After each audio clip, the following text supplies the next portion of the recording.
right, thanks for being patient, folks. I will call to order the regular March meeting of the Oak Park Public Library Board of Trustees. Secretary, could you please take the roll of those present in the room? So don't say the people who are not present in the room, or name it. Not. Yes. We have to do remote participation afterwards, so everybody here, Okay. and then we will vote to allow Suzanne to participate. Okay. Okay. Trustee Colin Martinez. Here. Trustee, Trustee Rogers. Here. Me. Trustee Yamamoto. President Bloom. Here. I will entertain a motion to allow Trustee Fairfax to participate remotely. Motion. Second. Motioned and seconded. All those in favor? Aye. Aye. Opposed? Abstentions? Wonderful. Welcome, Trustee Fairfax, to the meeting. Thank you. All right, approval of, first off, making an adjustment to new business item B, the consent agenda recommendation from the governance committee. We are going to table that piece until next month. Does anybody have any questions on that? Okay, wonderful. So we will take that off of the agenda for this evening, but we will see that again in April to hopefully have a consent agenda for the May meeting. All right, approval of minutes. We will start with the special board meeting from February 9th. I'll entertain a motion to approve those minutes. So moved. Moved and seconded. All those in favor? Aye. Opposed? Abstentions? Special board meeting minutes are approved. Second, the finance committee meeting from February 17th. We'll entertain a motion to approve those minutes. Motion. Moved. Seconded. And seconded. All those in favor? Aye. Aye. Opposed? Abstentions? All right, moving on to the regular board meeting on February 24th. I will entertain a motion to approve those minutes. So moved. Moved. I will second. All those in favor? Aye. Opposed? Abstentions? Moving on to the governance committee meeting. This was the strategic planning session, February 26th. I will entertain a motion to approve those minutes. Motion. I will second. All those in favor? Aye. Opposed? Abstentions? Those minutes are also approved. And finally, the governance committee meeting from March 9th. I will entertain a motion to approve those minutes. Moved.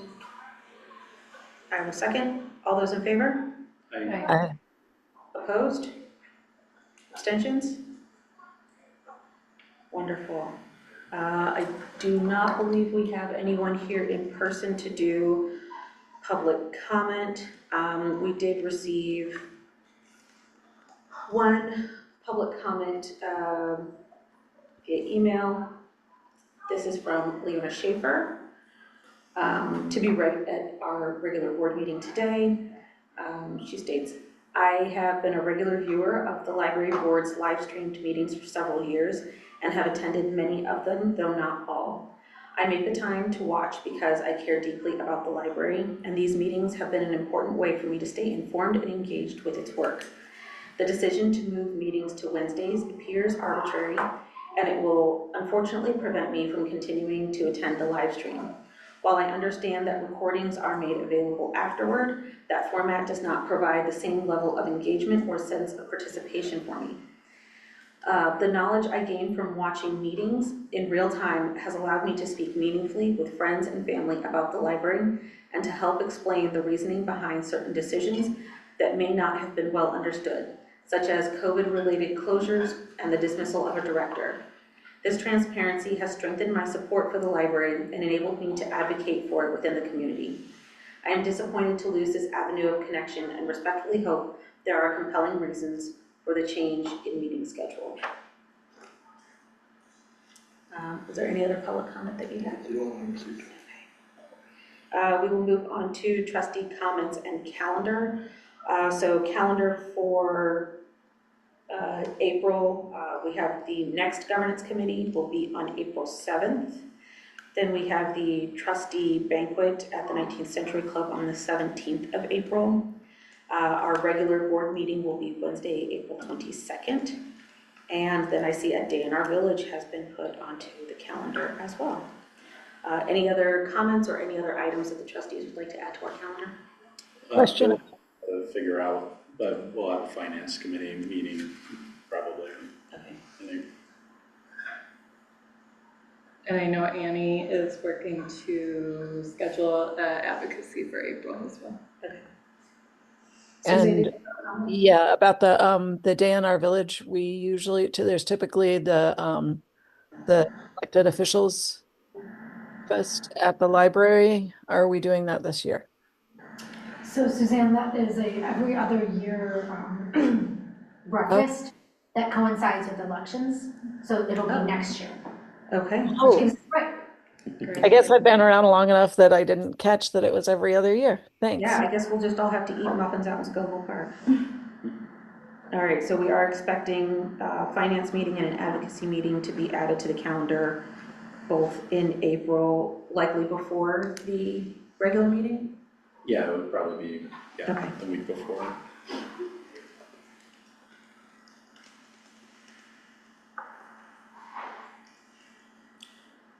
All right, moving on to new business, I believe we have a presentation this evening on the web compliance update. I think everyone also received the notes from the governance committee and the PowerPoint. Are you ready to present? Can I present it? Discuss, answer questions. Yeah, discuss, answer questions. Okay. So this is Ashley Blair. She's joining us tonight to sort of supplement the information that was shared in the presentation that was sent out. Ashley presented to the governance committee and we had a pretty lengthy conversation. So I think she feels very prepared to answer any questions that people have, both about the general, like why is this happening now and what does it mean, and then the more specifics about the impacts of OPPO. Well, I will go ahead and start. I know this didn't just sneak up on us. This is something that you've been working on for quite a while, and we're just now starting to see it surface sort of towards board information. And also, you pointed out in the materials that we saw from you that it would be a substantial financial burden for us to continue to have the PDFs as they are while also trying to comply. For folks at home who may not have had the benefit of the material that we had, could you talk a little bit about what it is that you are proposing would happen to our materials and a little bit about the financial burden of staying with the PDFs that we have already? Yeah, I will actually go with the big picture, which is that there was an update to Title II. The government is enacting that all government bodies that serve more than 50,000 people will need to comply with this new rule by April, actually it is 24th of 2026. And we qualify for that. And that includes that all of our website, our app, anything that we do digitally complies with the Web Content Accessibility Guidelines. And PDFs are not very accessible. So it takes actually a lot of remediation to make a PDF accessible. An alternative format is to make that information available as a web page. And most of what is in this board packet is easily turned into a web page, and that is much easier to make accessible. The test for accessibility to update to update as we need to quickly if something doesn't happen to meet accessibility standards. And let me give you some numbers on remediation. So in order, if we were to leave everything as is, looking at like 100 pages in a PDF for a board report a month, that is anywhere from $8 to $15 to be remediated professionally. That's per page, right? Per page, yeah, per page. So that's about 18,000, anywhere from 10,000 to 18,000 a year. The turnaround time for that can be 3 to 10 business days, so that would require moving up our deadlines as well. And, we looked at in-house remediation as well, but it's you need a lot of skills to be able to do this, and it's very time intensive. So it's actually more cost effective to get it professionally remediated. But it is even more cost effective to look at what we're providing, and if we can make it into a web page versus having it in this inaccessible format. That makes it both more accessible and more usable. So there are a lot of benefits beyond just complying with federal requirements. So this would improve accessibility for users of assistive technology and overall usability for all web users. It makes the information more findable as well because it can be searched on our website. Can you so- explain a little bit why PDFs are not accessible? They are difficult to make accessible. One, it is, PDF is owned by Adobe, and you need to have Adobe Acrobat specifically to be able to do the work.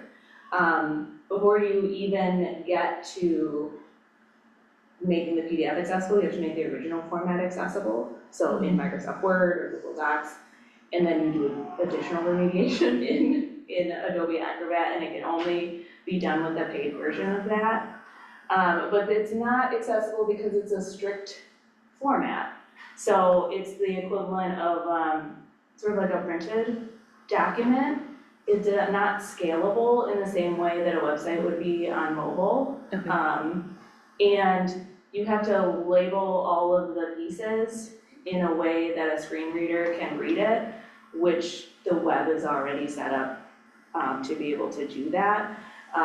These guidelines have been around for a really long time, and the web is always becoming more and more accessible by adhering to these guidelines, and works better with the technology that people are using, the assistive technology that people are using, and web designers are constantly building pages to fit these new standards, where PDF is it's a static thing, and then once it's put up, you would have to entirely go back to the start to be able to remediate that Google Doc, then make it a PDF again, and then repost it on the website. So it's just the nature of the document itself that makes it inaccessible. Thank you. I love the idea that everything will be searchable. I know oftentimes we ask folks, hey, go take a look in the board packet, or this is something we discussed. So I think the fact that things will be a little bit more searchable will be helpful for us as well. Did anybody else have questions, comments? Sorry, I was muted. I'm sorry. Sorry. When we were talking about it during the governance meeting, there was discussion about are we moving on to the video part yet, or is it This is the PDF, right? just the PDF part, and we're going to still talk about the video part? Well, I think we can discuss the video part. I hadn't asked any questions about it yet. Okay, But if great. you have So one of the questions that we posed is, can we have live view and have the recordings done with live captioning that isn't necessarily as accurate, and then not post them? And I don't know where we were in. We got any more information about that? Sorry, Suzanne, you mean have the live captioning, but then in the recording that's available later, not have the captioning? No, I think the discussion was the idea of still having remote, because that's an important accessibility issue as well. So we don't want to like try and meet the ADA and then take away from accessibility. But I think the discussion landed, and I think that's how it was in the minutes, is that the idea that we would have it live, but not necessarily post the video, but have the videos available if people requested them. Because then if somebody requested it then we would have time to do captioning if that's needed. And accessibility would be but would be handled on a case-by-case basis, I think was where we left it. And I just didn't know if there was any more information. So I think we could have the videos archived for internal use, because like Kamaya uses them for minutes, it's good to have that record. And they could be available without a FOIA request to anyone who needs them or wants them. And if they did not need them to be captioned in an accessible way, we could like send them when we got the email. If they requested them and said I need them captioned in this ADA compliant way, then it would take some time to do that work, but we would be able to do it versus doing it for all of them and having them online. That's kind of the decision point is I don't think anybody is suggesting not archiving the meeting recordings. But if it's sort of like if somebody requested a document that is a PDF and they didn't need the accessibility, we're not breaking any rules to send a PDF to a patron.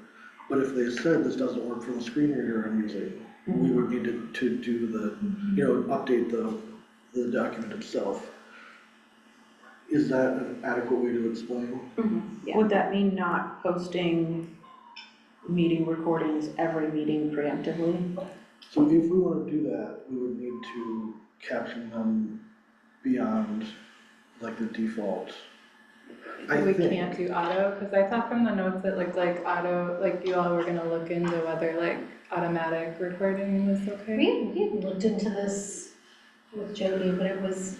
Well, I think Ashley has some information about it. Yeah, there's two pieces here. So for the live stream, our accessibility vendor did say that Zoom's live captions are designed to meet the requirements that we need to comply with. But if you post the recording, you have to have both captions and a transcript, and those should be done by a human being. So I did add some quotes for what that would cost, but the auto captions for live streaming is an acceptable way to go. But the video recording, if we were to post that after the fact, needs to have those captions as well as a transcript, which is all of us speaking here. It would be that I'm, who I am, and like, so it's really good to have a human do that part. That's actually The Zoom accessible. transcript isn't sufficient for. Okay. I do worry about not having consistent access to the meeting recordings, especially given some of the public comment we've gotten about being able to view the meetings. Like we get a couple hundred watches a month, I think, right? Like I think when I've gone to the YouTube, it's, I don't know, maybe it was. So the live streaming can still happen.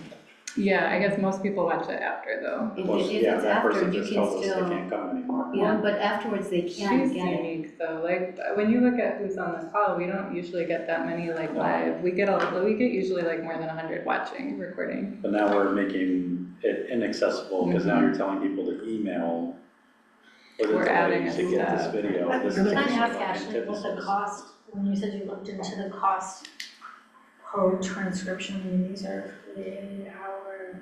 Oh yeah, it's It's expensive. It's $2 a minute for captions and $2 a minute for transcription at minimum, so that's $4 a minute. So for a 3-hour meeting, it would be about at least $360. It's incentive to have. Incentive for sure. Trustees are gonna pay per minute. So, And we don't record committee meetings, so this isn't an issue for that. Right, it would just be for main meetings. Christina, I'm looking back at the stats right now, and it looks like they're sort of between 30s, 40s, some 50s, some 60s.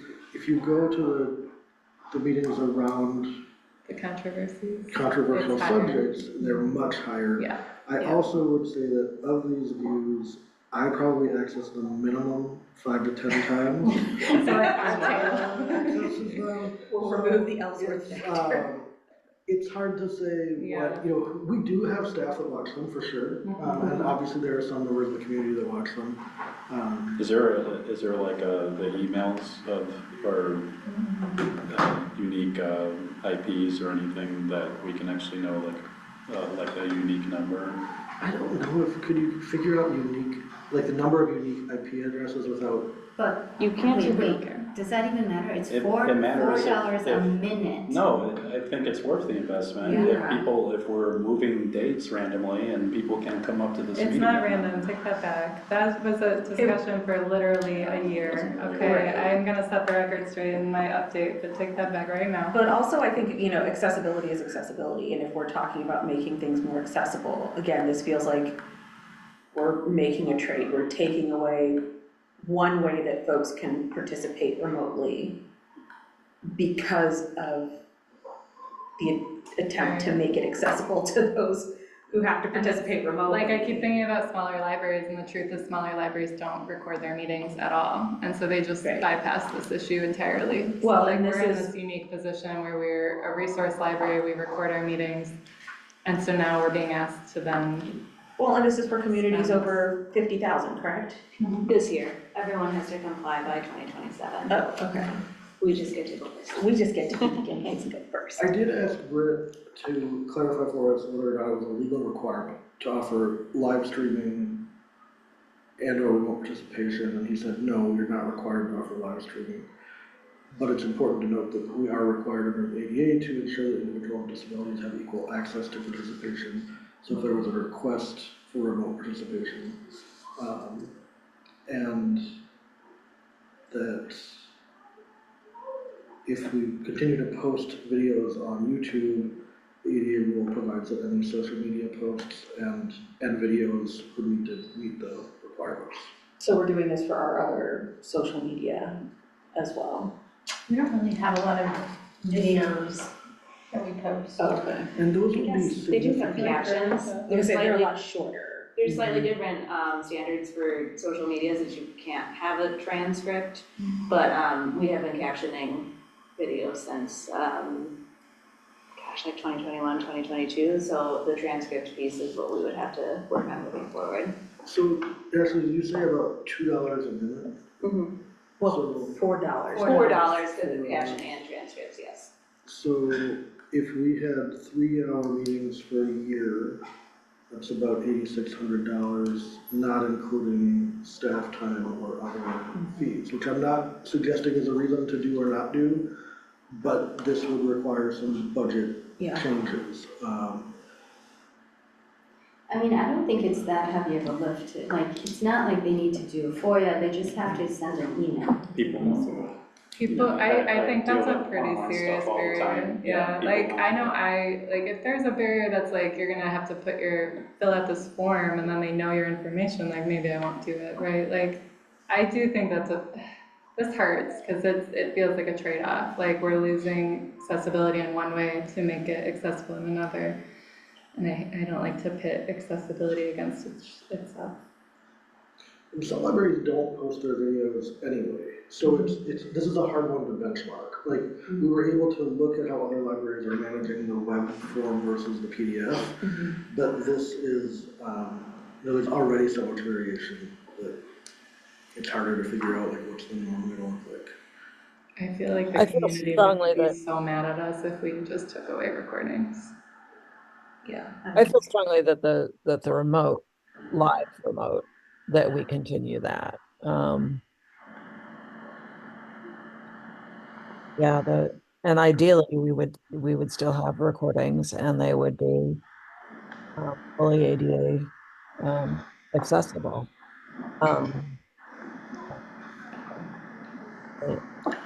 They would be delayed so we'd have to send them out to be processed. I don't know how long that would take, but I don't know how important like the immediacy of, well, I missed the meeting on Wednesday, so I'm gonna watch it on Thursday night. And we can also ask people, sort of, I mean, we have different ways of saying like, that can indicate if this is a barrier. I do think, I mean, I wonder if Rafal could figure out how many YouTube views were from inside. Because I would be curious to see that. It doesn't mean it's a definitive answer. There's a but it lot would of be- staff members in there that watch it, Yeah. in the office. Mhm. I was gonna say, watching it here doesn't necessarily mean it's staff, but it's a good I wonder if indicator. you could isolate our staff network, which is different than the public. Ah, Because okay. we're like usually networked in, connected to a different network. So if you could like eliminate those, you could see how many unique users you have. But, you know, I get the point of having someone ask, but. And this is just another context point, I think that we have effective minutes as well. So some libraries don't have sort of as full minutes as we do, and that's another tool we have. So if it was like, these are the components we're concerned about losing in the video, how could those be incorporated into, and are we asking Kamaya to do something differently? And I'm not advocating one way or the other, I actually feel pretty neutral about it. I have cost concerns, but we can figure that out. Do we know what other governing bodies in Oak Park are doing? So I was thinking, the village has like a very specific software system. When I go to like watch their meetings, you have to It's like, interesting. so I'm wondering if they must pay for that. Yeah. And then I think is someone filming it? I don't know. I don't know if it's a I'm person. thinking about, the township doesn't have recordings at all. No, And maybe it's when I the heard about that, I was like, but, yeah, so like even within our group, like we're not the same at all. The But do village we has a want to very downgrade specific accessibility? system. That's the thing, it's like, I Sorry, don't, I know township is actually working to acquire video, so it's like, I don't wanna go backwards and take it away.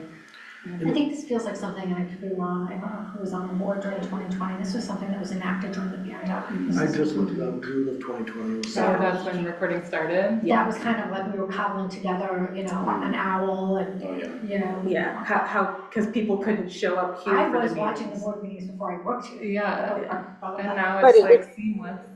Can I say something about that though? I mean, that's one of the things is that people with disabilities have been asking for remote participation, accessibility, the ways that we turned on a dime and created in 2020. And I don't mean we, just us, but the entire country. And for decades since the ADA was passed, there's been, people with disabilities have been told, no, we can't do that. No, it's too hard. No, it's too expensive. And then when everybody all of a sudden couldn't participate any other way, it was turned on a dime. And so even if it's only one person in the village of Oak Park who needs that accessibility of remote access, I feel really strongly about the remote access. The video, I if don't think anyone's disagreeing with that one, because Yeah, that that one's doesn't live. cost anything. It's just the recording that's a little more because of the captioning and transcript costs. I think we're fine on the Zoom, on the live participation, it's just the recording after. okay, Do good. we- We The weren't there only thing before. about the live stream that I think we talked about at the governance committee meeting is that the board packets, we were thinking would be hard copy for the people who were here.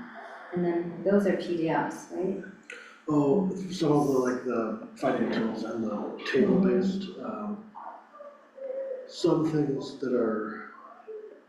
there's a significant barrier to making a web page. The bank reconciliation reports, yeah. So and the way that some libraries are dealing with this is creating a website that says these documents are available without FOIA. These are available at request.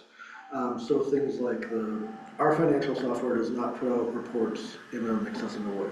They might get there, but right now they don't.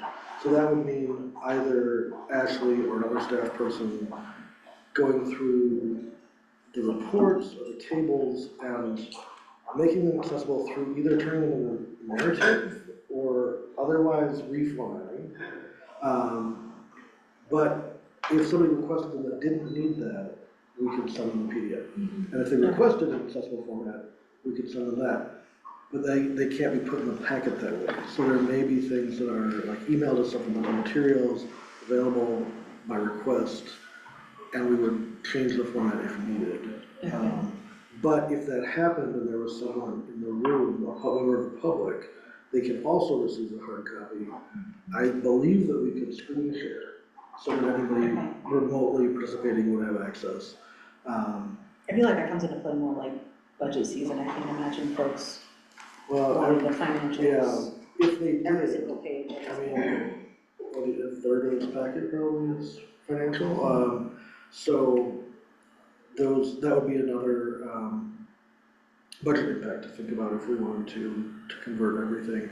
And I just wanna say, again, this is a really hard conversation, because it feels like it's, just talking about cost versus access seems ridiculous. Of course, we don't talk that way, but these are, when you think about our budgets, and the impact that these costs will have, it may mean, taking programming money away and things like that. And that's, again, not saying that this access isn't important, but I think being careful of the decisions and maybe having some tolerance in terms of what if we do stop doing something, but we add in a really clear and low barrier way to give feedback.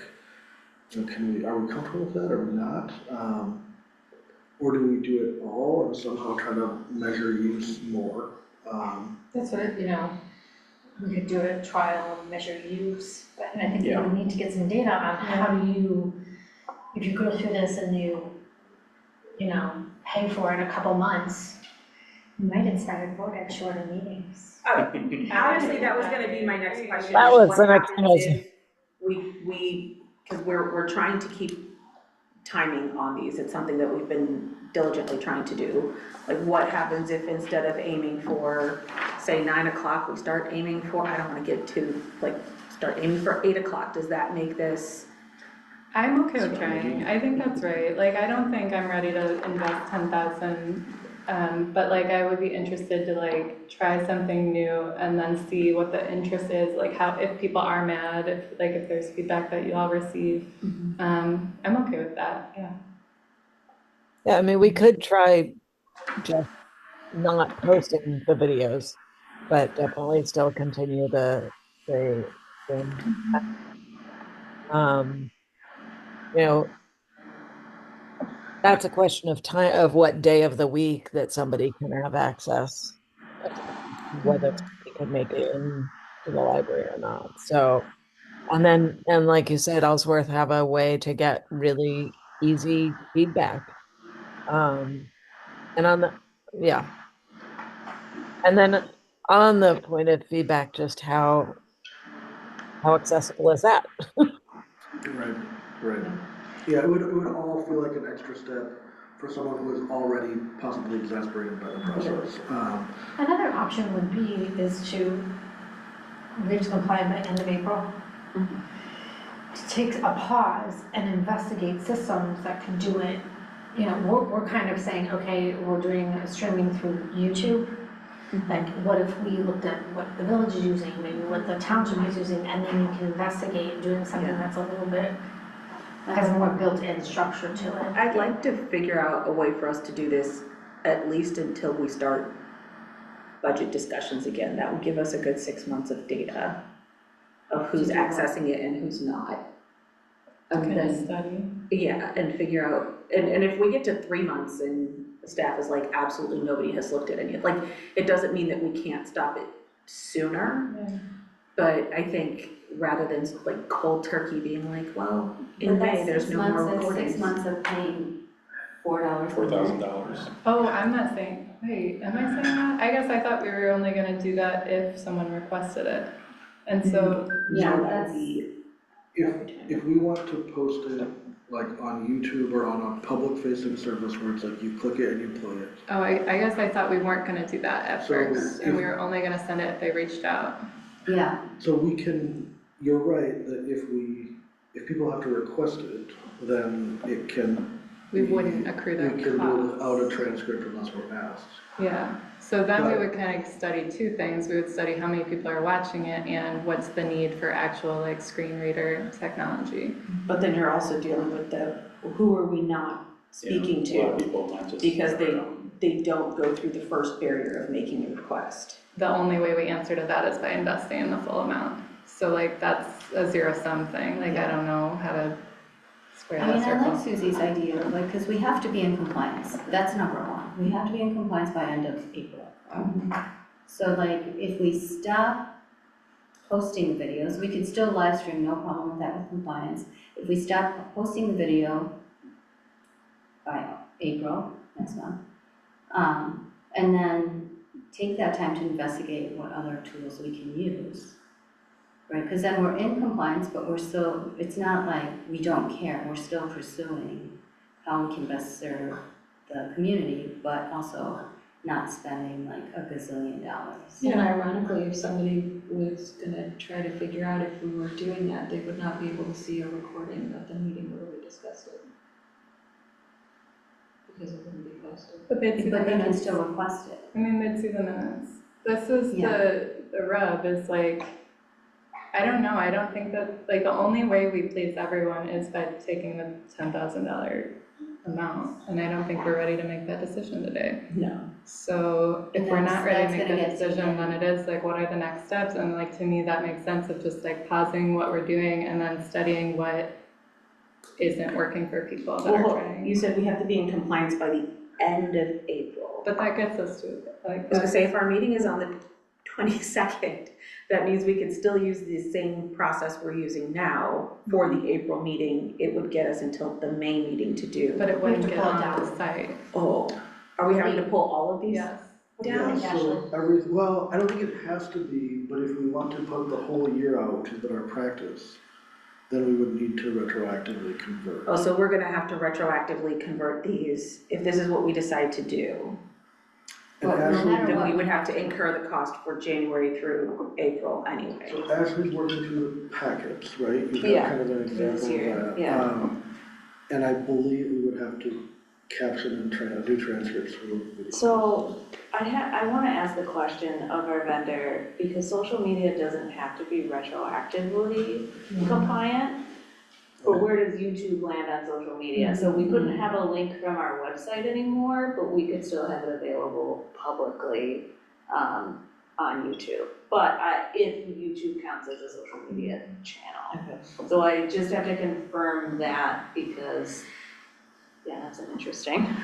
So could we link from social media to social media? Like, could we post the meeting, the meeting is there on Facebook and the link could take you to YouTube? No, because then it's no longer an archive. It's active because you're sharing it once again. So it would be anything that had the post date before April 24th. Interesting. And yeah, then it would have to be captioned and transcript. So for like, we usually keep 1 year, the past year of board meeting minutes and everything on a separate page. So our 2025, we have a 2025 board page now. I put that was an archive and I do not have to make that accessible unless requested. So that's an option for that, but because I want to keep all the 2026 content together, that's why we have built out. Both so you can see an example of what the board packets would look like moving forward with this format, but also because then they're compliant and they're actively available. So YouTube, I have to ask how if they classify YouTube as social media or not, because it does have that post date. And in general, like, we consider it social media. Yeah. But if it's live, if it's then a video that I put directly on our site, then it is not social media, it is an active live link, if that makes sense.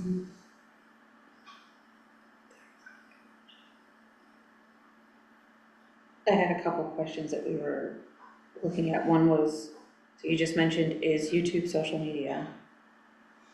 Then we were gonna look, alternate vendors. How many people are actually, well, how many non-OPTL folks are accessing the existing recordings? And then what the alternative vendor options may be. So for employees, they're just gonna email you all and ask for the video then? Because you're saying a lot of people will watch it. I think we could post it on our staff resources. So they're good. It's just more, for me, I'm a no right now until I know how many people are watching this from the public. And Because I don't wanna get emails from the public saying they're trying to hide something. I was gonna say, we moved meetings and then stopped providing recordings sort of Yeah, back to we're back. the meeting, yeah, and now we're not letting people watch this. But then, so are we paying $10,000? No, we have to pay the contract all up front. That doesn't make sense to me. Do we? But we're saying. It's an accrued, like, it's per word, it's per minute, so like, Isn't it going assuming forward? we're going to be speaking for 3 hours, because it is now 7:15, we're like on the first action. I mean, you guys, we are probably gonna spend $10,000. I think we really have to sit with that cost, because it's significant, and it's, all of us care about accessibility, but these are the trade-offs, so we And should. really, there is only so much we can do about shortening the agenda, believe me, I've tried. There's only so much we can do about shortening the agenda. But we're not paying $10,000 over the year. We're not paying $10,000. Yeah, but Well, this imagine, is- what if the first month we have a 3-hour meeting and the first person who requests it requests full transcription, and then like we've now committed for the year? You know, like if we only get one request and it's in August, that's something, but what if like what if we start a precedent the very first month and then every month forward, like then we will accrue that amount. Yeah. So I think it's just a bit, like, that's why like getting more information to me seems like a first step. I don't think we're ready to make any decision. And Yeah. I think we could come to April with a report for the board that talks about what we find in exploring vendors. Maybe benchmarking with some other libraries that are similar to us in different ways. And sort of try to answer these questions in our report, that way is available to the public too. And that might give a launch point for the next conversation. Do we have any like organic points of contact with folks who are more likely to be aware of this ADA compliance need? Like, do we have any groups that are gonna meet, you know, where we could just ask? Because I know it's kind of short notice for us to do something more formal, but. I think we have some contacts. There's, you know, we do some with disability pride and other, Yeah. I can speak with, What how do we we need would to be decide comfortable reaching. tonight? There's a meeting coming up of, that I registered for that's hidden disabilities. So that's next month at the library. So I could ask there if that's what you're talking about. And I think it's so tricky because I think certainly the disability community is an important voice in this, and people who may not have resources to get to the library or are busy because they have kids and they're making dinner. And so it's sort of like we're speaking to an undefined group of users. And I doubt we'll be able to get super granular or I don't even know if it'll be compelling details about how many people are actually. My hope is that we can get unique IP addresses. Yeah, whatever you can get. I would know, you don't think so? I don't think so. I think what we could tell, maybe if Rafael's able to look at the history of people's browsers to see if they went to that specific link, like staff browsers. I can give you unique numbers from YouTube, but YouTube's never gonna give you the IP address of somebody.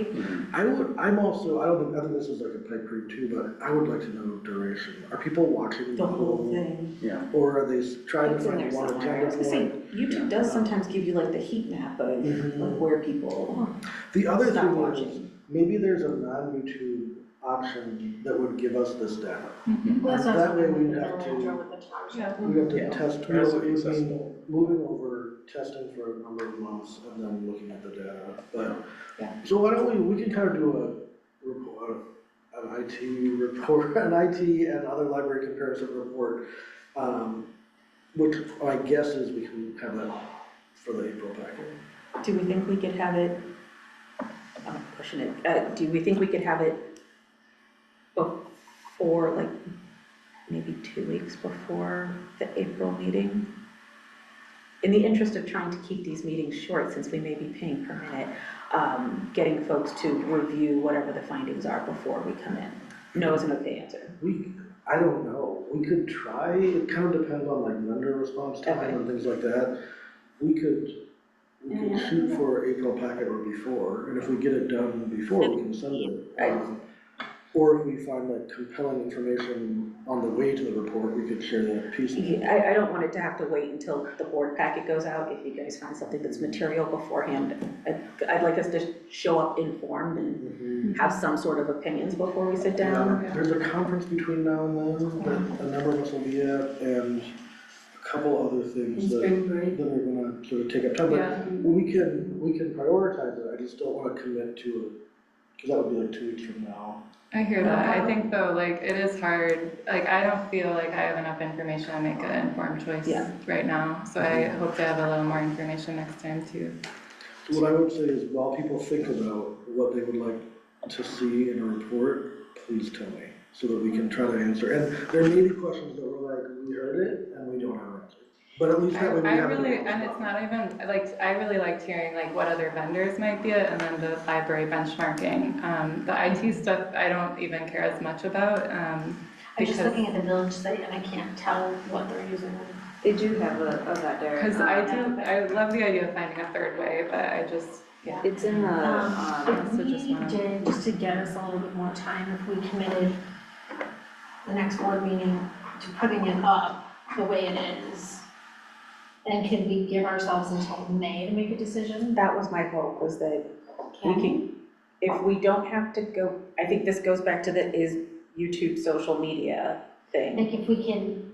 Because if it's social media, then that we gives us a don't little have bit to be more time retroactive. To pull together some Mhm. information, yeah, so if we could have that spelled out, that would be helpful. Yeah, if we don't have to do anything, if we can do the status quo for April, I think that would be the best option. And then we would have almost until the May meeting for us to find and then we can. and make a decision. If we do have to do something, if what the status quo is will not work for the April meeting, then the sooner we can have information, the better. But I would, yeah, I agree with Susie. I would love for us to be able to just post the April meeting the way we have been. So we're not kind of like pulling the rug out from people.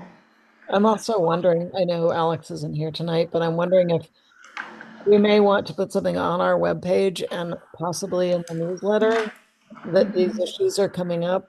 Also, something that, like letting people know about the change of our date to Wednesday and why.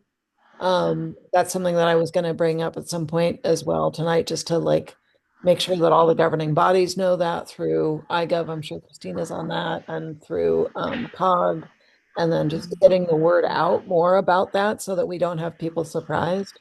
I reached out to the village to let them know because they had our date in a publication that they put out, and I reached out to a trustee there, and they straightened that out tonight. But just to get our communication about both of these issues that we're looking at, and that we're doing it, and that we're considering the community in both pieces. Because the reason, I'm just going to say this, I'm sure Christina will bring it up more in her report, but since it's come up a couple times, the Wednesday meeting was to meet the needs of the community so that the community could attend different governing body meetings. And so that was actually our intention. It was not to hide things, and that sort of thing. So I think some communication around this. Okay. For the people caught off guard and just on our webpage and the newsletter, maybe talk to Alex when she's available. Okay.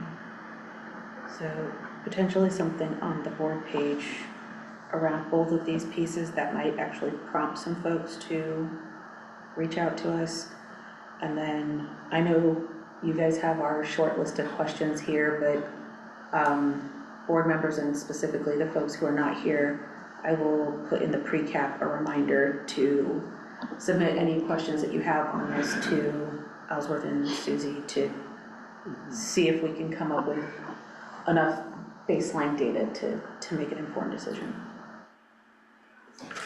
I was just thinking about, I know that at least 2 of us in this room have spouses that often have the live stream on. So it's like, oh, it's such a human mess of data, right? Yeah. Like and they may not ever want to watch them in retrospect, but it's like they turn them on. I will share this anecdote. When we got my husband and I got married on last Saturday, and that was my vows, that my husband supports my career even though it means watching library board meetings. Because he does, he watches all of them. Yeah. He's not tonight because he's doing his draft.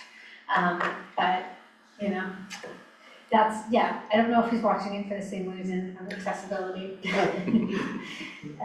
So, I will say, I've made my Just watch it for son support. watch because he wants to know, what the heck are you doing? I was like, yeah, I mean, you wonder sit down and what, watch. Yeah, lots of supporters out there watching.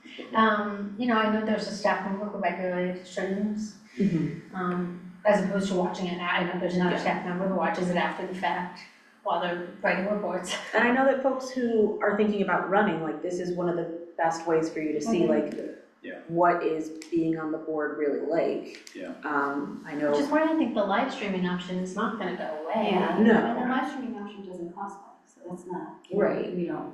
We've already incurred the cost of Zoom, yeah. Yeah. Oh, it doesn't really cost us Oh, Zoom costs, but that's not a thing we can get rid of, so. And the other thing I just want maybe just to throw in there is like, okay, so there are other ways to make us accessible, right? Like this meeting, like a 3-hour meeting is not actually all that accessible. So like, Yeah. that could be, we could find another creative way. Because we are trying to be transparent and accessible to the community that's not, that's not in question. But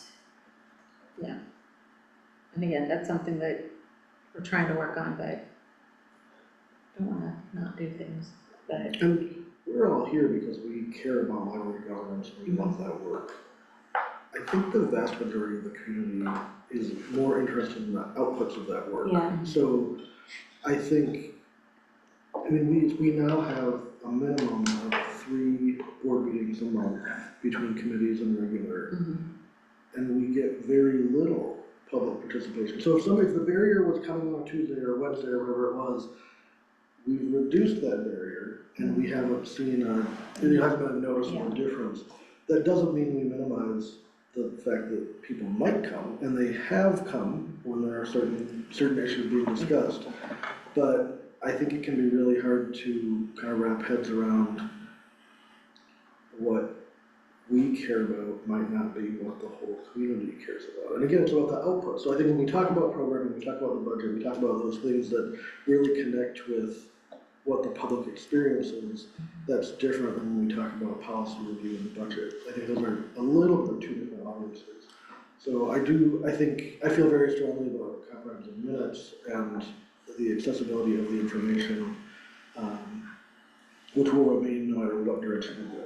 So I think that we can do a report, we can move back to this in April, if not before, and hopefully make some decisions at that point. And if we can't, if we're not at a decision point yet, we can find the funds to do this until we figure out what we want to do long term. I do think that poses the problem of setting a precedent, but we can navigate that as we need to. and we can also pause it. We can, I'm just saying, we can also pause it if we can't. Yeah. And what? Would you We repeat? could pause, We can pause it. we could pause offering the recordings until we came up with something. And that might was- also be an opportunity for us to get feedback. I mean, sometimes it's okay. It's okay to try something and then have people say no. I just think we gotta move on. I'm feeling like, We're not gonna make a decision tonight. yeah, and I think this goes back to like if it's on our agenda and we don't have all the information, like, when does our discussion stop? And sometimes it can feel like it just continues, and so I just wanna call in my colleagues to think about going on. Well, we have 10 minutes until we're meant to be on committee reports, so I think that's a good time for us to, if everybody is okay with the direction we've gone on the web compliance update. Ashley, thank you very much for answering our myriad of questions. Then the takeaway from here is Ellsworth and Susie and Ashley are finding us some data points, and we will submit our questions to them if we have additional questions we'd like them to have. We're hoping, fingers crossed, we will be able to use the same process for the April meeting that we have used thus far, in which case we will have until May to make this decision. If not, We will hopefully know that with the information we get from Ellsworth and Susie before the April meeting, and then we would make a decision during the April meeting. That's Right. good. Moving on, again, remembering item B is being tabled until April. Exhibiting art in the library policy review. It's in the packet. It is indeed 17.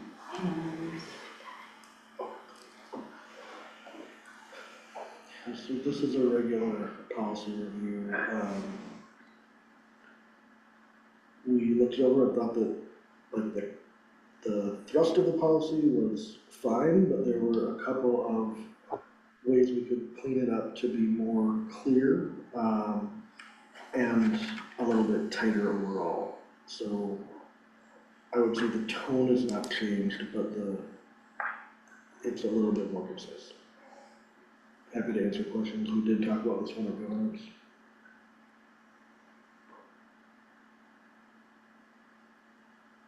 so governance committee recommends to accept the changes. I had a question around, the old version said a diverse committee of library staff, and then the new version says a cross-departmental committee representing diverse employment classifications and organizational levels. That to me does not read the same as, it doesn't read as the same type of diversity, or is that my misinterpretation of the original? I think we're trying to clarify that we're not making decisions based on protected class. So because our workforce is diverse, by putting together cross-departmental teams that have different classifications and organizational levels, we will ensure that there is solid diversity within that committee. I can't speak to the original intent, because I wasn't here.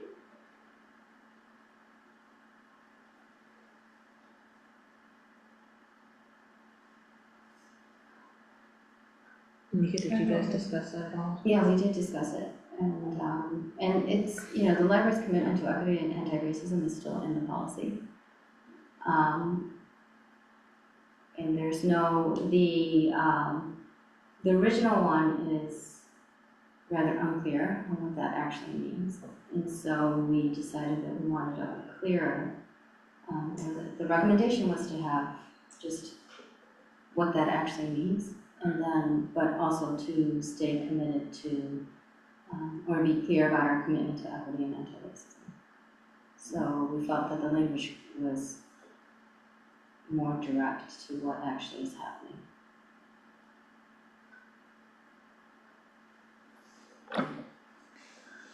Okay.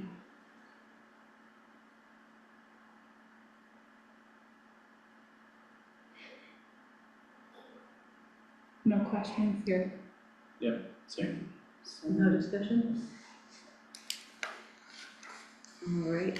and I mean, and also like if you have concerns, you know, we do discuss this deeply in our governance committee meeting. So, and this is our recommendation that we accept these changes. So do we take a vote? Am I the only one who has a concern on the, do we feel like it's saying that we're committed to equity and anti-racism is enough of a line in the sand? Well, I guess the wording before was nebulous of whether the diversity was in the, Yeah, I guess I don't find the language originally that strong, so. yeah. I think I'm interpreting it the way I wanted to interpret it and not Yeah. necessarily the way it was written. I think this is probably what was meant. Especially given the third bullet point that's being removed, like that seems like an extra lift to point out the aspirations of what the committee was doing. Billy, did you have a memory of the original I do, and I think the way that you're interpreting it, Virginia, based on race, gender, protected classes, is probably how it was meant when it was written in 2022. Okay. However, it's important that our policies align with state and federal laws that they don't allow us to divide our staff among protected classes. Can't use those as determining factors for committee work and things like that. So it's important then to say, well, what do we mean by diversity? Knowing that this meeting is being recorded, I'm going to still say this next thing is that if we are focused on having a library that reflects the diversity in our community, and we're committed to having a cross-section of our staff on these committees, there's going to be diversity in various ways that show up on these committees. So you want to make sure you have full-time staff, part-time staff, staff from patron services, staff from public safety, staff from other areas of the library. So there's other ways that we can get at creating a diverse pool without calling out protected classes. So rather than focusing on the individuals, we're focusing on the equity and anti-racism as the guarantor of. Yes, the outcome. That would be the art that's selected would be reflecting our commitment to having an anti-racism. And thank you, that answers a lot of mine. Yeah, it's defining this more from a legal perspective, and because you can divide staff or select staff or use non-protected classes to as a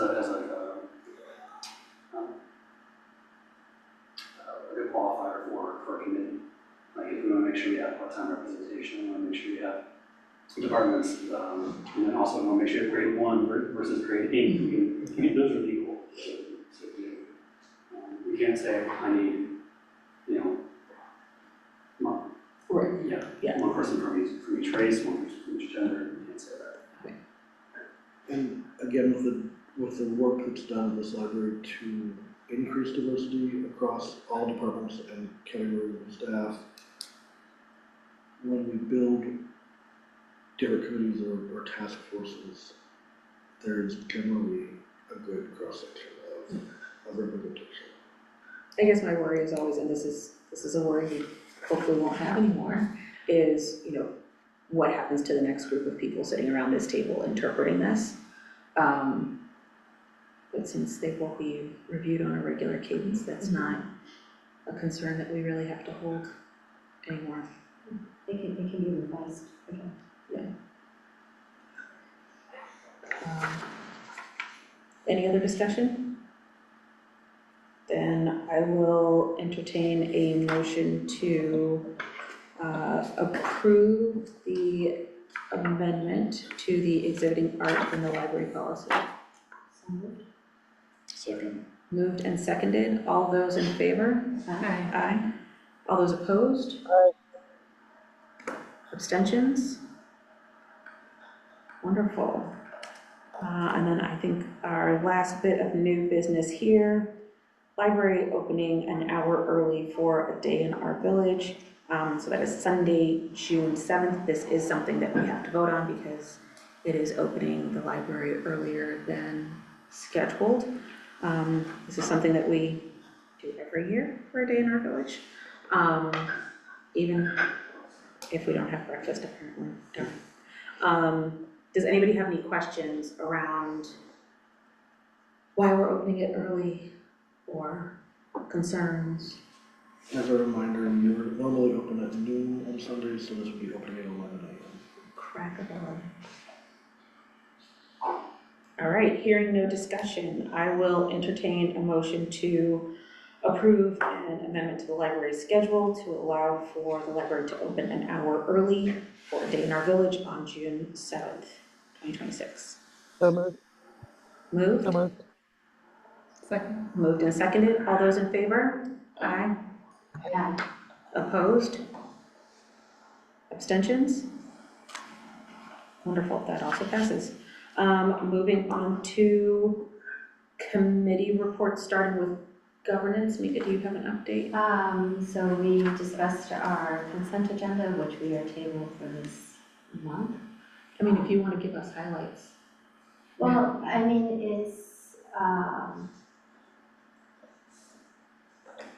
the certain things that are routine, like meeting minutes, approval, report use statistics, routine personnel reports, non-substantive policy review, external partner written reports, those are the things that we would be recommending to put into consent agenda, which will shorten the time of the meeting, which will make meetings more accessible, possibly cheaper.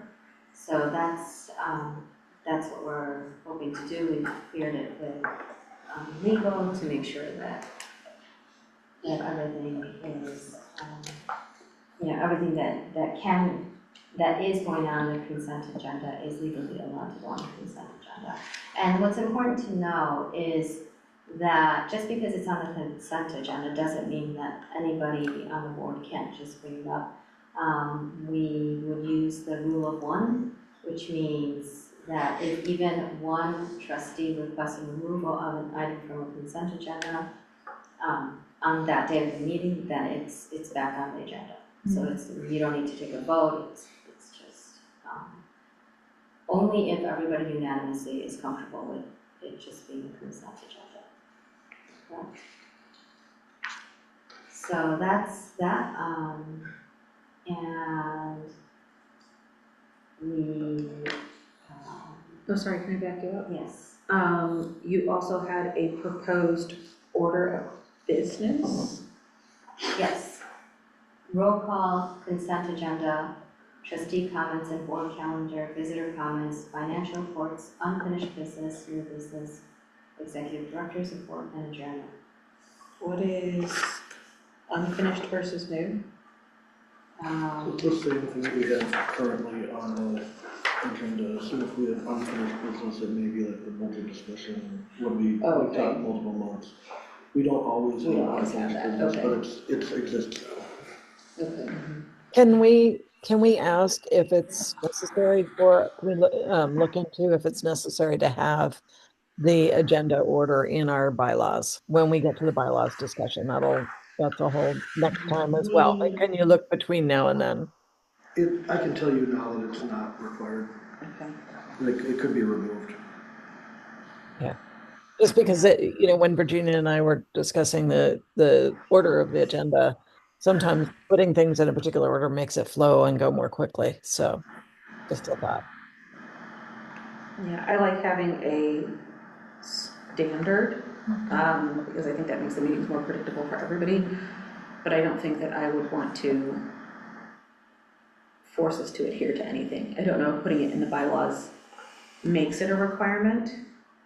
I mean, we don't always follow it now, so I think they're your bylaws. They should be followed, but they can be edited and amended as needed.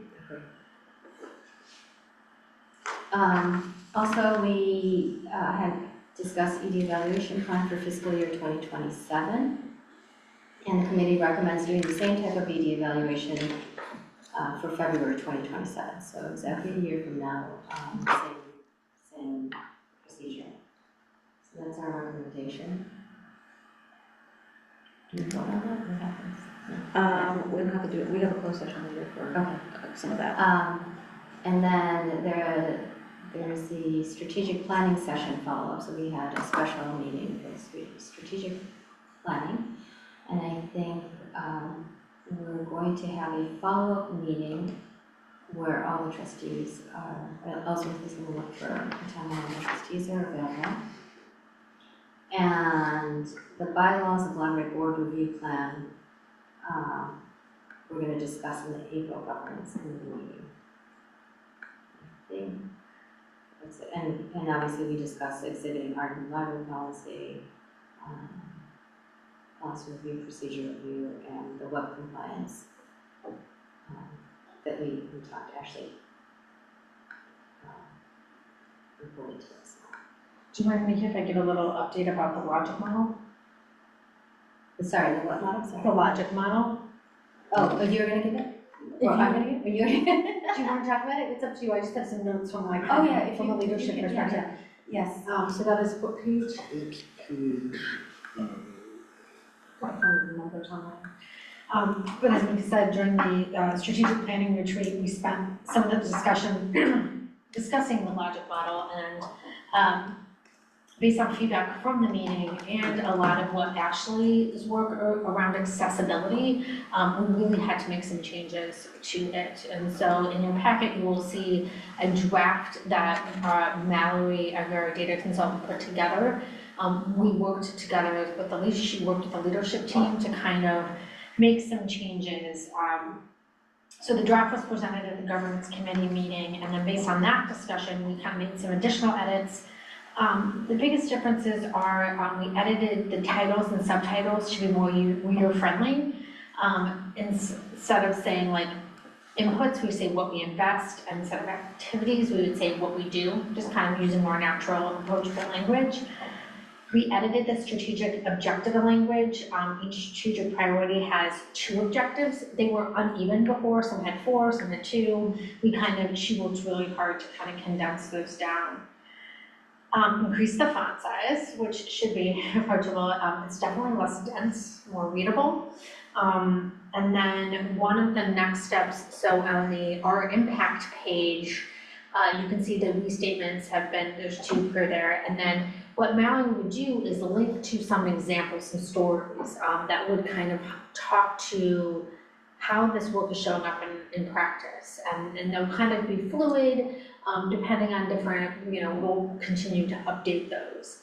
At the top where it says a commitment, we have kind of a placeholder for both equity and anti-racism along with belonging without othering.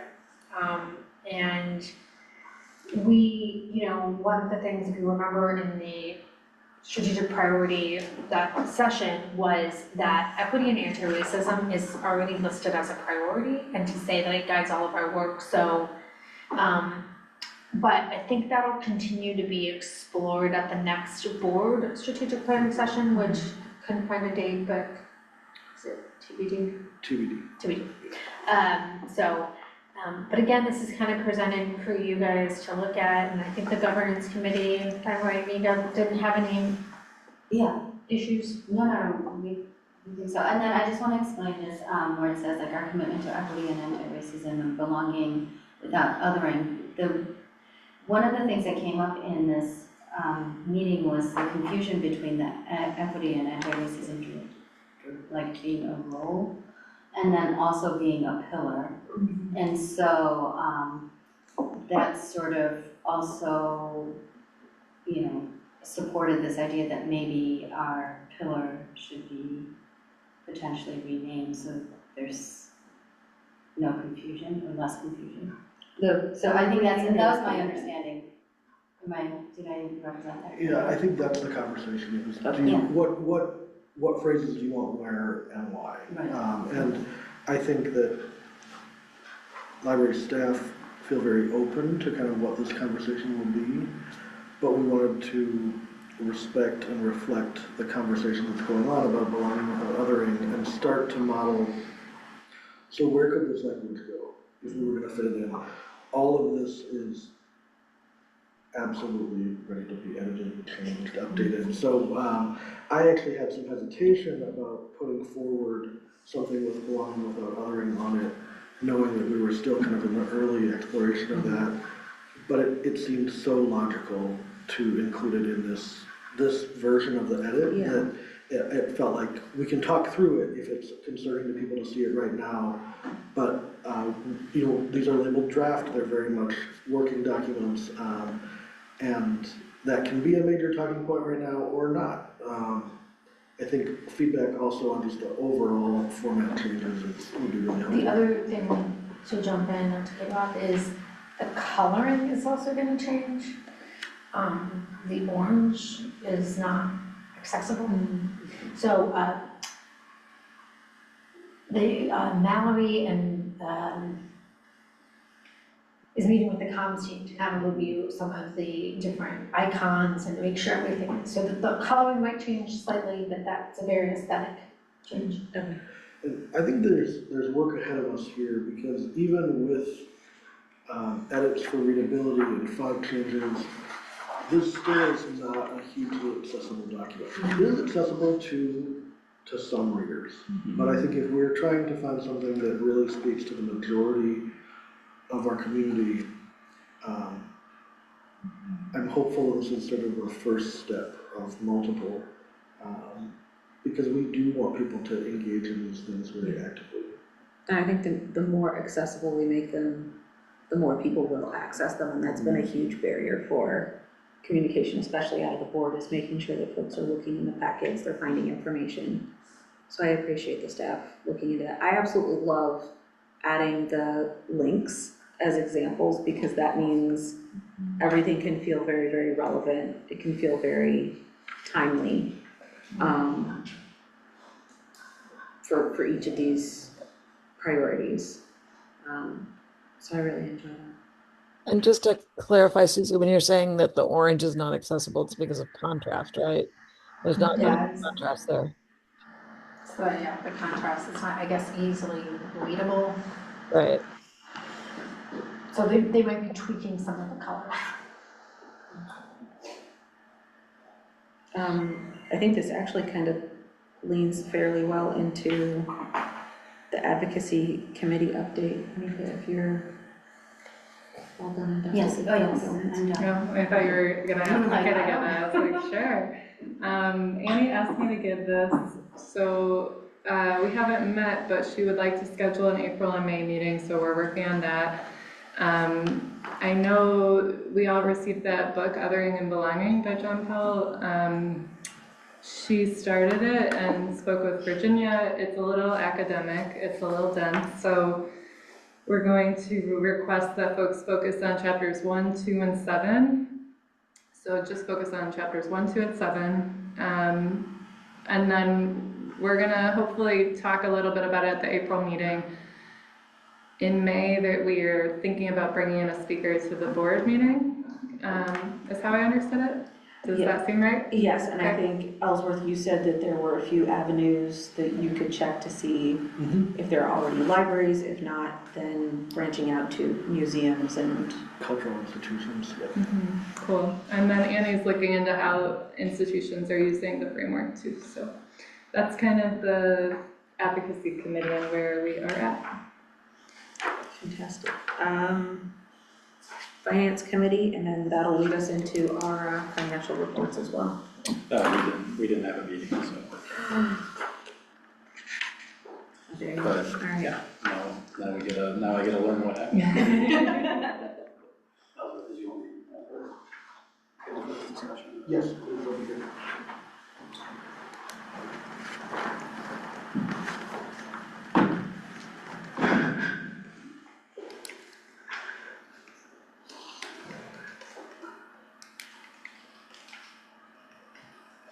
Yeah, February, we're on track as scheduled. I mean,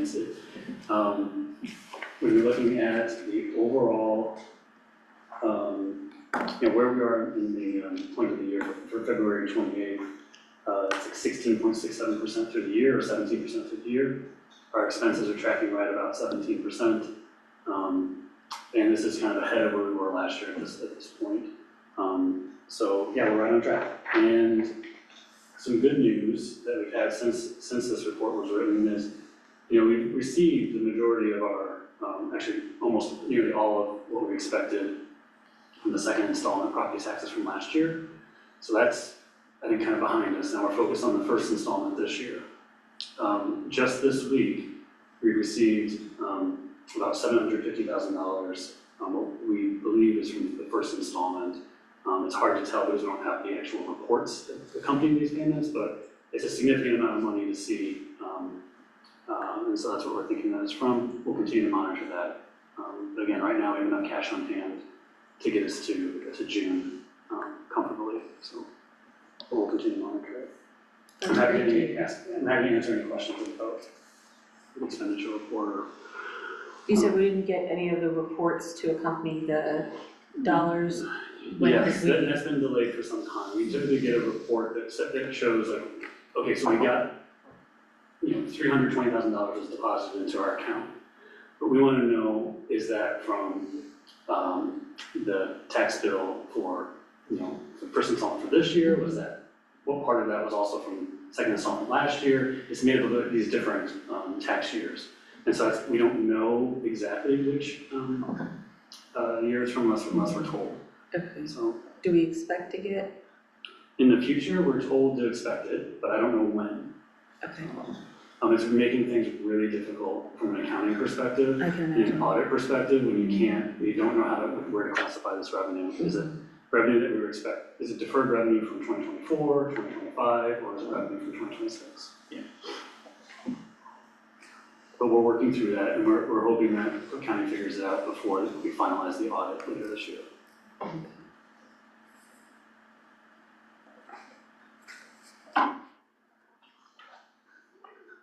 But otherwise, we're operating as we should be. There really aren't any surprises at this point of the year, which is good news. And we're practically all the way through March as well, so let's just keep knocking on that wood.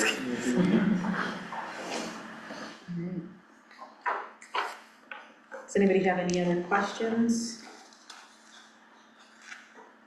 Then I will entertain a motion to approve the February resolutions on disbursements. So moved. Moved, I will second. All those in favor? Aye. Opposed? Abstentions? Wonderful. Thank you. Thank you. Thank you. Thank you, Billy. Thank you, Bill. Ellsworth, I'll turn things over to you. Thank you. So for this month's executive director's report, I just sort of shared some of the administrative work that we do that's required in the library. I know which isn't always the most exciting, but I think it gives a little bit of a window into the work that we do that's hard to see for the report, and also serves as a just sort of a report so that you do know these things are done. Happy to answer any questions, and none of these are singular projects. There's a lot of staff hands involved in IPMAR certification, and obviously, as we just heard, the accessibility mandate. So huge thanks to the many staff who contribute in different ways.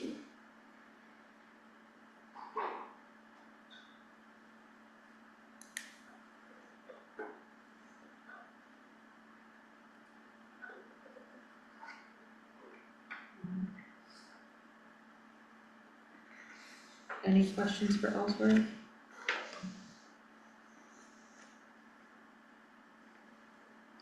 All right, moving on then to strategic priorities report.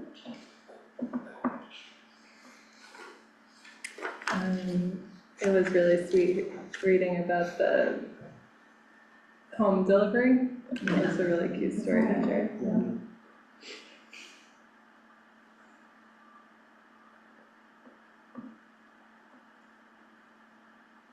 There's just a couple things that stand out to me in this one that I'd like to just say out loud because they're not in the narrative.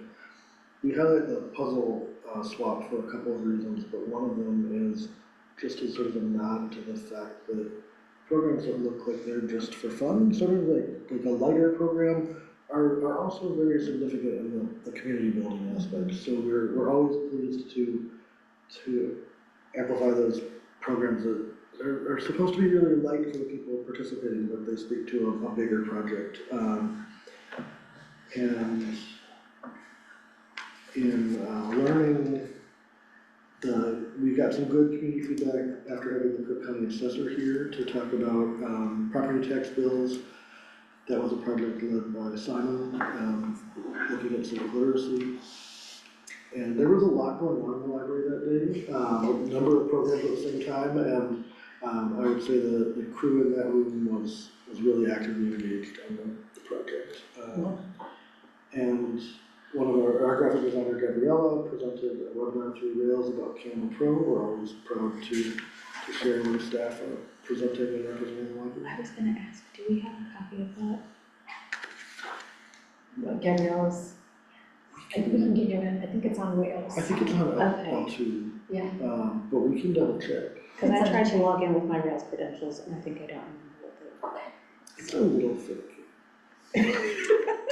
I was like, but I love Canva. I want to know all of the things that she knows. And yeah, Gabrielle is great at those tools, so we can look into it and maybe send a clarify when we get there. Awesome.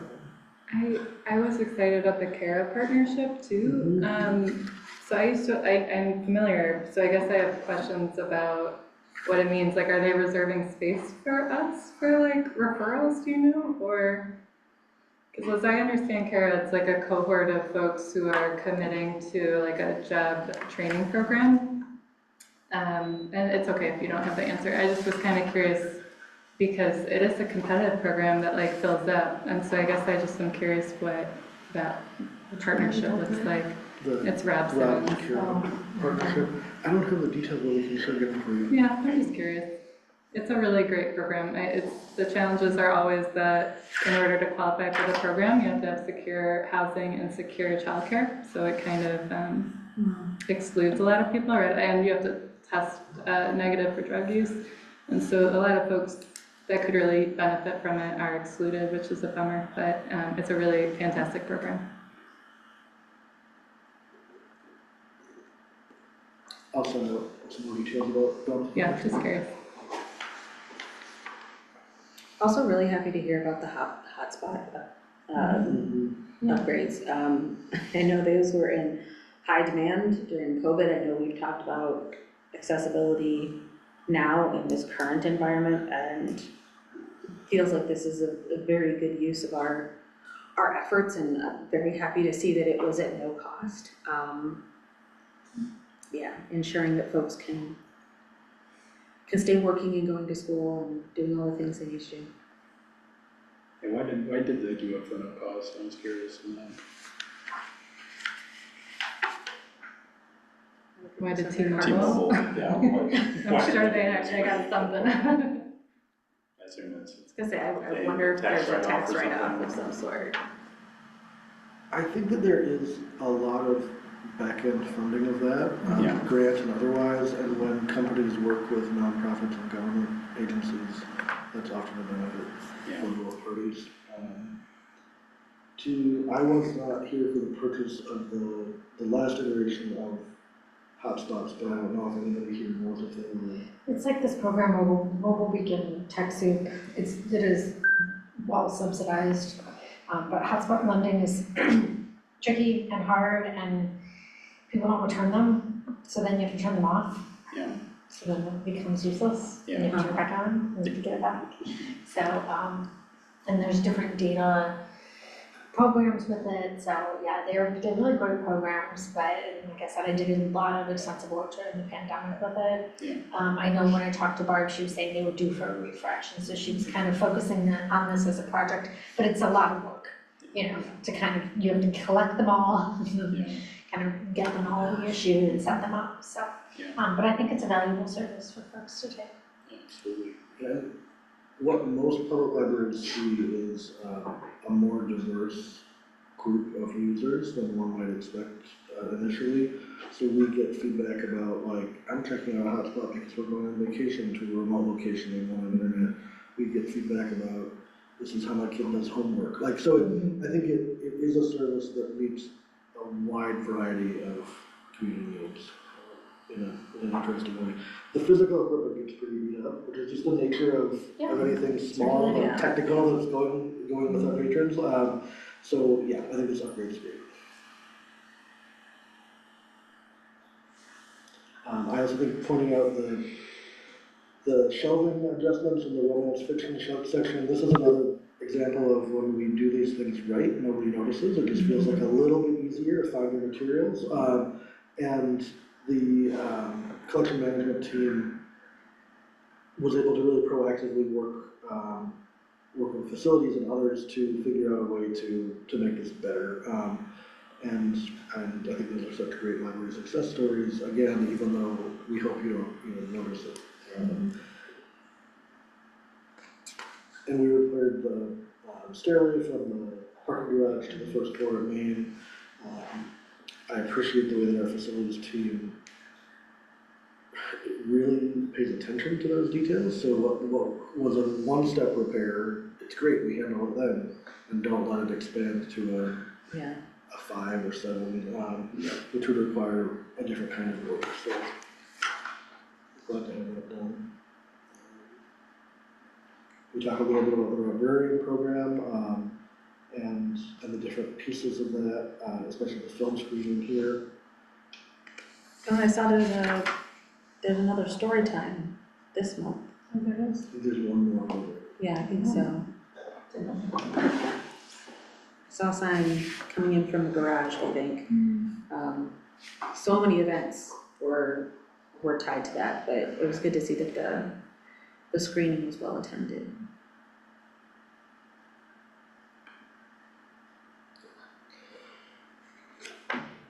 So, yeah, another big month, lots of things to have. No staff changes. Oh, I'm sorry, yeah, I'm not gonna, that's just unusual, right? Well, we got through all the summer, or the holiday. So we have like one more month before we start getting the I summer. think they're posted there. I can talk for hours about this. I can I think there's two things that are happening. One, I think we are seeing lower than average turnover. I think there are many factors that lead to that. If we think about what's going on, maybe nationally, but also what's going on internally. So I think there's things that people are staying in their positions, so we're seeing less turnover.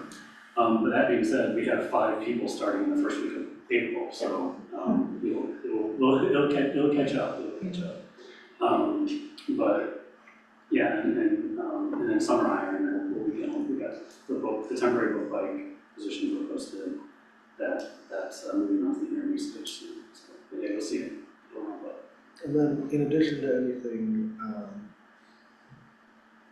unique, like Billy just said, we'll have that ebb and flow of the summer hires. So there'll be a month where you see more than typical departures, and that's because some of those positions are designed to be seasonal.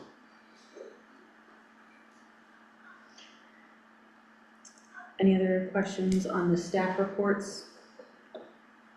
If not, we can move on to additional reports.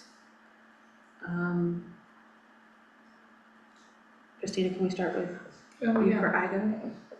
Sure. IGov has been busy. I was not at the meeting this past weekend, but I'll start with some of the other. We've finalized a lot of things, so I sent all the materials elsewhere to you. So I think we're at the point where we can get the web page launched. We have finalized the mission and values and vision. We've finalized the guide for candidates and all the language for the web page. So that's going to go live. Whenever you all are ready to do that. And then let me think. So yeah, let me just say this is our first Wednesday meeting, and I'm really glad and grateful and proud of us for getting here. I think there were 3 meetings last night, and the village was one of them. And so I think as much as we can try collectively as a community to have our meetings spread out, it really benefits us as a whole. Like yesterday was a big deal. Like the village had some really big events on their agenda. So I think it's just good for the community to have these different dates. So I appreciate us trying. Can I Yeah, say sure. something? Because I was able to go to the village meeting last night, which Oh, was there very you go. meaningful because it was Trans Day of Visibility, and then also the proclamation for Arab American Heritage Month being in Yeah. April. And so personally, I was grateful for the change that I could attend that meeting. And like everything can change with every board. I think that's something like we maybe need to make clear to the public too. And so some of the frustration around this meeting date, I heard a lot of like, well, the village changed. And they did. They changed the meeting from Monday to Tuesday. And so that largely did change how meetings were. I don't know who that benefits, but like playing a blame game, I think overwhelmingly like we should just all work together to get our schedules figured out. So I'm grateful to us. I think we're modeling what that can look like to others. And so Saturday there was a meeting. I wasn't there, this is the first one I missed, so I got notes from Nancy and from Luann. Community Bridge Project presented, so Karen from that attended and presented. And it did turn out that the meeting just maybe took on a different sense. There was a conversation around financing the fridges as an IGov body, and that was not like the intention. And so I think we'll have a conversation next month, but when we have presenters, it's more looking at like how we intersect as governing bodies and how we might support, but like support can mean things beyond finances. So I think we all love the Community Bridge Project, and it sounds like we're working with Karen as a library, so we'll find our way of working with them and make that clear going forward. So yeah, a lot is happening with IGov. I think that's it though. All right, COG, I don't believe we've had a meeting since our last update. I'm looking at the calendar to see when the next one is. I think we did have one, didn't we?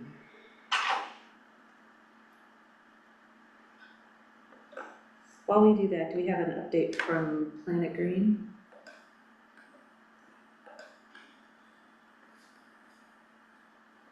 No?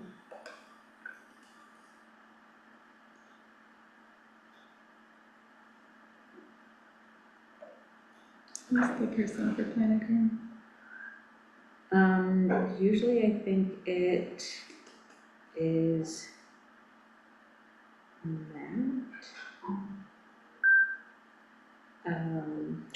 Via our. We did not have a representative plan right for this meeting. Friends? Friends, Paul and I were not able to go to the meeting, but they voted in their majority of board members, viewed board annual goals, discussed upcoming meetings. They are. Suzanne's on the meeting, she can't hear.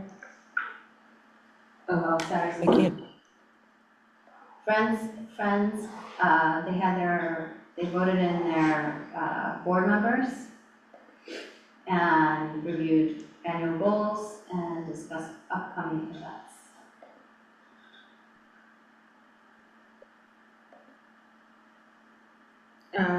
Out with purpose? Nothing to report. Okay. And collaboration for early childhood? Nothing to report. Okay. Ellsworth, am I like hallucinating a meeting? I don't think that. I think you're right, I think I'm hallucinating. I really thought we had one, but maybe I'm thinking about the February. I think it was the February one. I think we've gotten some emails, but nothing really of note just I will yet. fact check, and if we missed one, we can report next month. Okay, good deal. That leads us to our closed session. So we are going to adjourn from the open meeting. Going to do some technology swapping. Suzanne, we will work to get you a closed session Zoom link. Hang out and give us a minute to make that happen. Did they email it Here's to the her? motion. Oh, Am I looking for email or chat? Um, No, chat. Is that closed? So email? is it in the We can, let me minutes of- go find IT. Okay. It seems to be out there. Thank you very much for this. So I will motion to adjourn to a closed session to discuss the appointment, employment, compensation, discipline, performance, or dismissal of specific employees of the public body. This is an action item, and once we have completed our discussion in closed session, then we will come back to open session to complete the action item. All right, so we are adjourned from open session for now. I think We'll we find need you a- the minutes, I think we Suzanne. need a motion. Oh, I need to vote to go into closed session. Sorry, motion to move into closed session. Second. So moved. Moved and seconded. All those in favor? Aye. Opposed? Abstentions? Fantastic. Now we can move forward. Thank you very much for reminding me of that. All right. So I am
I'm sorry, guys. I'm gonna